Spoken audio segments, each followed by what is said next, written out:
Assalamualaikum warahmatullahi wabarakatuh.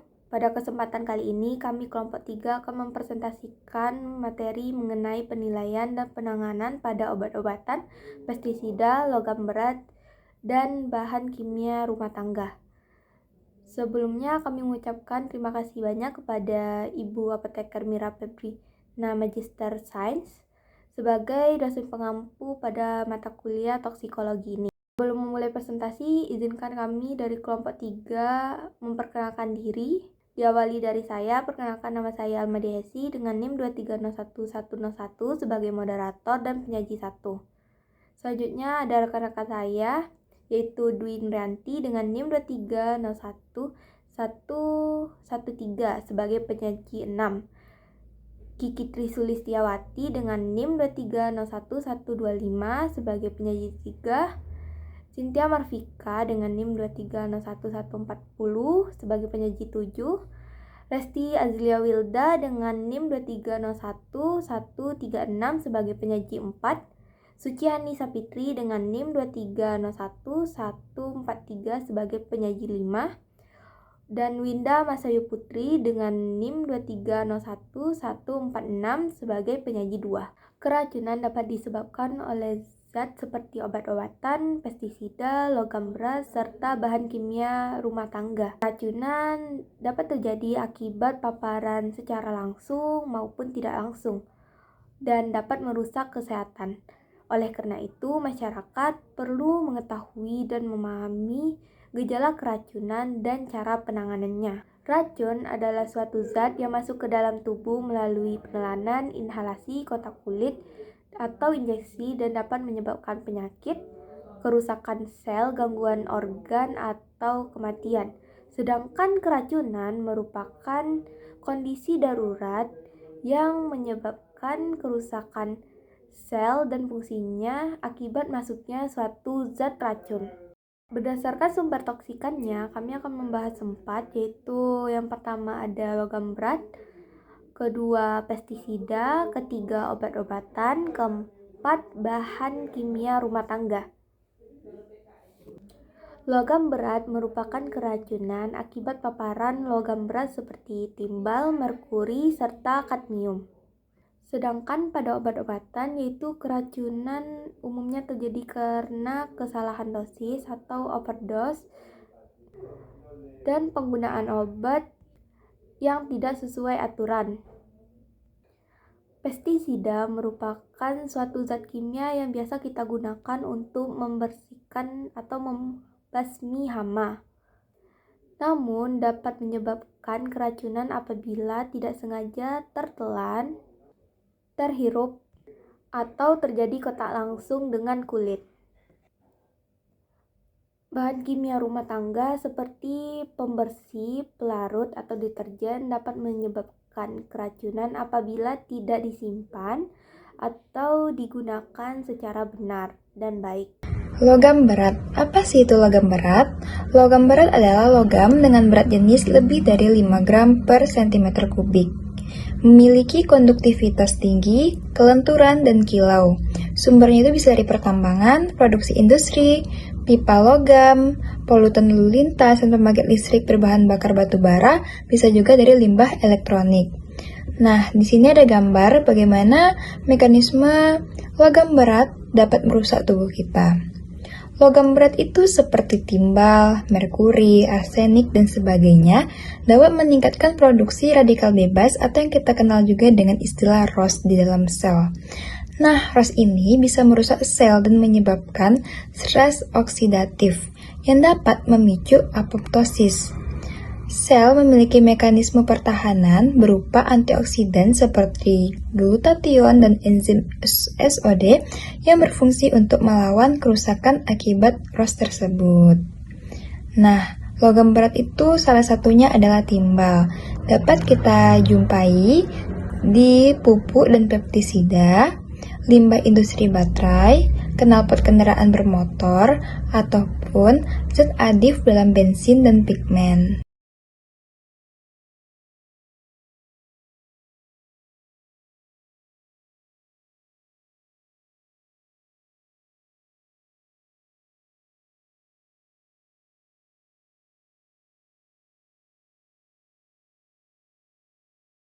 Selanjutnya itu ada merkuri, di mana sumber pencemaran merkuri pada aktivitas manusia itu seperti pertanian, pembuangan limbah, dan pertambangan yang dapat menyebabkan pencemaran merkuri. Sedangkan dalam bidang industri yaitu seperti baterai, saklar, termostat, amalgam gigi, lapisan, penyamaan kulit, produksi klorin, dan sebagai katalisator polimer. Yang ketiga itu ada merkuri beracun yang dapat merusak sistem saraf seperti ginjal dan otot manusia serta sistem saraf. Keracunan merkuri ini pernah terjadi di Minatama, Jepang dan Irak. Merkuri dapat terjadi karena makanan, kemudian masuk ke dalam lambung, kemudian dalam saluran pencernaan, kemudian peredaran darah, mengoksidasi enzim membentuk HCG yang dibawa ke seluruh tubuh yang kemudian terakumulasi dalam otak, hati, dan ginjal. Yang kedua itu bisa terjadi karena terhirup melalui pernapasan dalam paru-paru, kemudian ke peredaran darah, kemudian membentuk oksidasi enzim HCG yang dibawa ke seluruh tubuh, kemudian terakumulasi dalam otak, hati, dan ginjal. Dan yang terakhir itu pada kulit. Kulit ini berikatan dengan sel yang kemudian menjadi iritan kulit. Kemudian yaitu paparan MEHG yang dapat disebabkan karena mengkonsumsi ikan, seafood, hewan liar yang terkontaminasi merkuri, yang dapat menyebabkan kerusakan mikrotubulus, mitokondria, dan menyebabkan peroksidasi lipid. Yang kedua itu dapat mengganggu potensial membran dan keseimbangan kalsium dalam sel. Pada keracunan merkuri di Minamata yaitu seperti gangguan difusi saraf seperti mati rasa pada tangan, kaki, otot melemah, penglihatan menyempit, dan gangguan bicara dan pendengaran. Yang kedua itu terjadinya cacat saat lahir. Selanjutnya yang C itu ada kalium, di mana sumber paparan utama yaitu inhalasi dan igesti, terutama melalui pekerjaan industri, asap tembakau, dan makanan atau minuman yang tercemar. Yang kedua digunakan dalam industri seperti baterai isi ulang, produksi alloy, pelapis logam, dan dalam asap tembakau. Ketoksikan kodium, di mana kodium berinteraksi dengan kalsium yang menyebabkan osteoporosis. Kadium terdeposisi di tulang, hiperkalsiuria. Kadium juga dapat mengganggu metabolisme enzim, dapat menghambat enzim yang mengandung Zn yang berkompetensi di absorpsi gastrointestinal dan menggantikan kehadiran zinc di metalothionin. Kemudian meningkatkan konsentrasi dari tembaga di hati dan plasma, serta mengurangi konsentrasi dari seruloplasmin di plasma. Kemudian yang terakhir itu berinteraksi dengan besi yang meningkatkan konsentrasi hemoglobin dan hematokrit yang dapat menyebabkan anemia. Selanjutnya yaitu penyakit itai-itai yang terjadi pada di Minamata, yaitu seperti kerusakan ginjal, pelunakan tulang, dan nyeri sendi dan punggung. Selanjutnya logam berat arsenik, di mana kontaminasi arsenik dapat berasal dari sumber alami dan aktivitas manusia seperti pertambangan, pestisida, dan industri. Arsenik masuk tubuh melalui air, makanan, udara, atau kulit. Efek akutnya itu mual, muntah, diare, anemia, aritmia, kerusakan saraf. Sedangkan kalau efek kronisnya itu kerusakan sistem imun, kanker, garis pucat pada kuku. Selanjutnya itu ada logam berat tembaga, di mana tembaga dapat masuk ke lingkungan melalui pengelasan logam, limbah industri, pertambangan, serta pembakaran bahan bakar. Keracunan akutnya gejalanya berupa rasa logam di mulut, rasa terbakar di perut, mual, muntah, pendarahan gastrointestinal, keguguran, gangguan menstruasi, batu ginjal, batu empedu, dan nyeri sendi. Selanjutnya itu ada pestisida, di mana pestisida adalah zat beracun yang digunakan untuk membunuh organisme hidup dan dapat terdistribusi melalui rantai makanan, udara, air, tanah, flora, dan fauna. Paparan kronis dosis rendah yaitu paraquat, dieldrin, organoklorin, organofosfat, yaitu meningkatkan stres oksidatif dan menyebabkan neurotoksisitas dan pengendapan abnormal amiloid, memicu Alzheimer.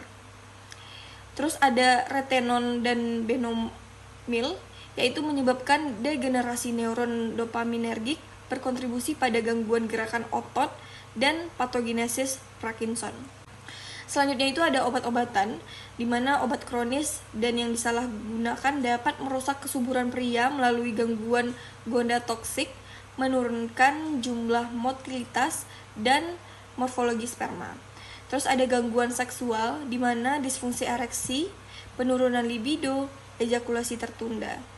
Jenis obat yang berdampak itu yang pertama ada imunosupresan, yaitu sirolimus dan siklosporin. Selanjutnya ada kortikosteroid dan imunodulator, penghambat MABS dan TNFA. Selanjutnya ada opiat, yaitu morfin, kokain.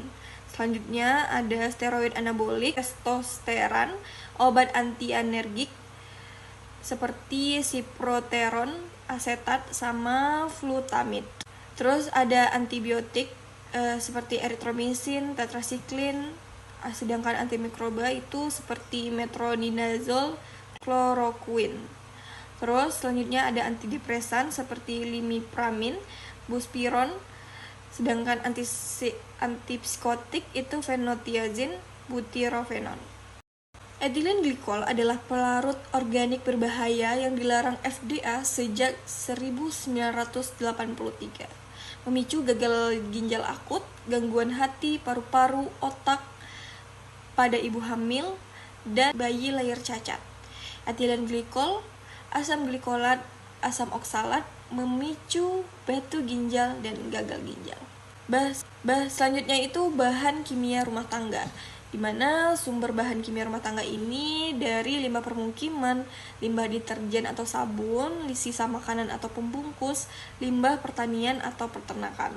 Amonia dan pemutih, sodium hipoklorit, bisa iritasi saluran pernapasan atau kulit, berbahaya jika tercampur bahan kimia lain. Asam klorida atau pembersih toilet, resiko gangguan kesehatan. Sedangkan patalates atau plastik berisiko memicu gangguan kesehatan.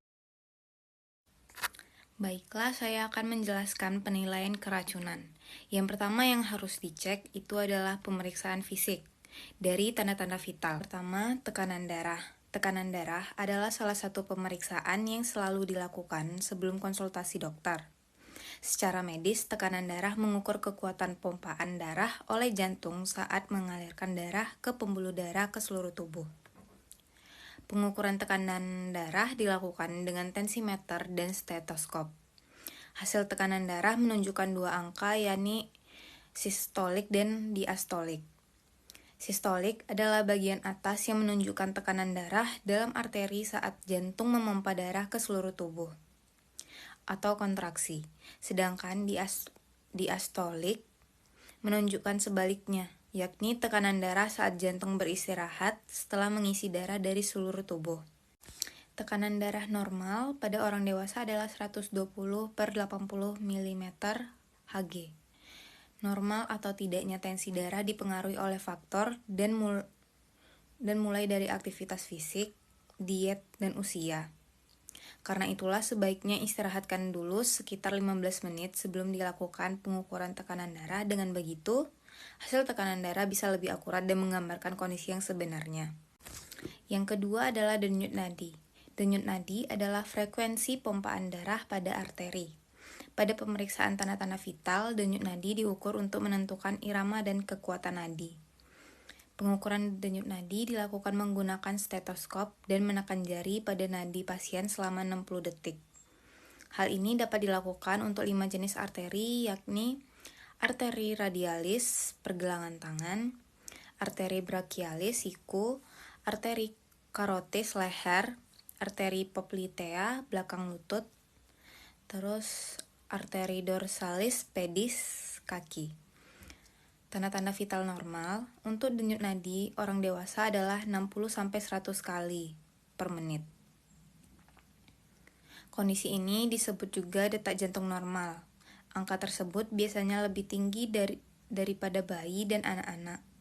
Selain perbedaan usia, peningkatan denyut nadi juga dapat dipengaruhi oleh olahraga, emosi, kondisi, sakit, atau cedera, sebaiknya istirahatkan diri terlebih dahulu sebelum mengukur denyut nadi agar hasilnya akurat. Selanjutnya, laju pernapasan.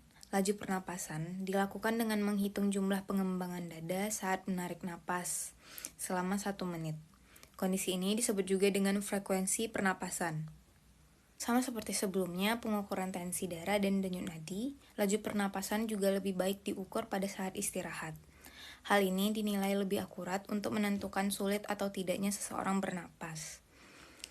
Respirasi atau pernapasan normal pada orang dewasa berkisar 12-20 kali per menit. Angka ini biasanya lebih tinggi atau dengan kata lain pernapasan lebih cepat pada bayi dan anak-anak. Selain itu, laju pernapasan juga bisa meningkat karena faktor olahraga, demam, atau terkena penyakit paru maupun kondisi medis lainnya. Selanjutnya yang terakhir, suhu tubuh. Suhu tubuh adalah ukuran panas tubuh yang dapat diukur menggunakan termometer. Pengukuran suhu tubuh biasanya dilakukan di dahi, namun bisa juga di ketiak, dubur, mulut, atau telinga. Suhu normal orang dewasa berkisar 36,5 sampai 37,5 derajat Celcius. Angka ini bisa berubah-ubah akibat aktivitas, konsumsi cairan, dan cuaca. Wanita yang sedang mengalami masa subur juga bisa memiliki suhu tubuh yang lebih tinggi dibandingkan saat tidak subur.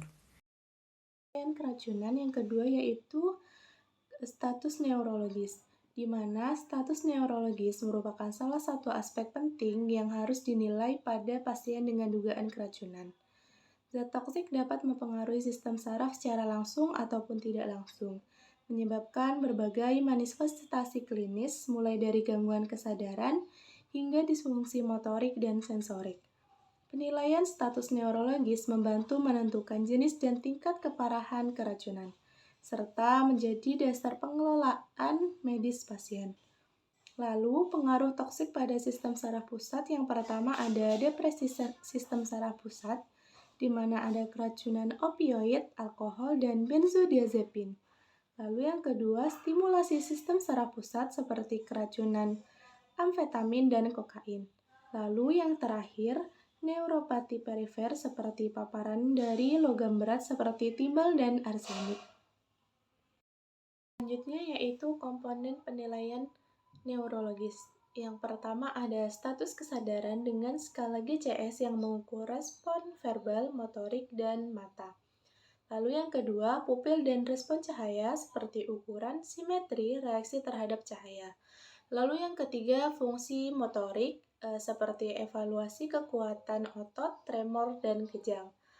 Lalu fungsi sensorik seperti pemeriksaan sensasi nyeri, suhu, tekanan, dan getaran.